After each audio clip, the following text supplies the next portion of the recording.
Hello foods lovers, আসসালামু আলাইকুম। Garlic mushroom কেনা খেতে পছন্দ করেন? যদি হয় এরকম লোভনীয় কালার, দেখুন কত সুন্দর কালার, খুব টেস্টি, খুব হেলদি একটা ফুড। তো চলুন আমরা শুরু করি কিভাবে গার্লিক মাশরুম বানাই খাওয়া যায়।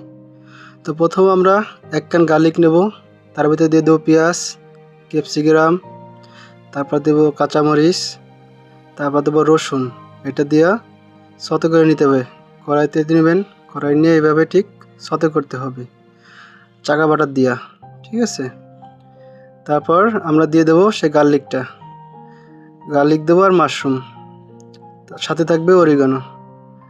তারপর আমরা সল্ট পেপার দেবো, হালকা লবণ, হালকা চিনি, হোয়াইট পেপার, এটা দিয়া তারপর আমরা দেবো ম্যাগি সস, তারপর দেবো হালকা সয়া সস, তারপর দেবো হালকা লেবুর রস।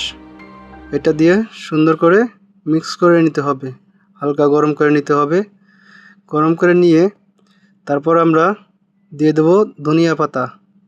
ধনিয়া পাতা দিলে ফ্লেভারটা অনেক সুন্দর হয়, আর মাশরুম যে একটা ফ্লেভার থাকে সেটা অনেক সুন্দর হয়। তারপর দেখুন আমাদের সে গার্লিক মাশরুমটা কমপ্লিট হয়ে গেছে। দেখুন কি সুন্দর লোভনীয় একটা কালার হয়েছে। এটা খেতে খুব সুস্বাদু। তো ভিডিওটা ভালো লাগলে শেয়ার করে সবাইকে দেখার সুযোগ করে দেবেন। ধন্যবাদ সবাইকে।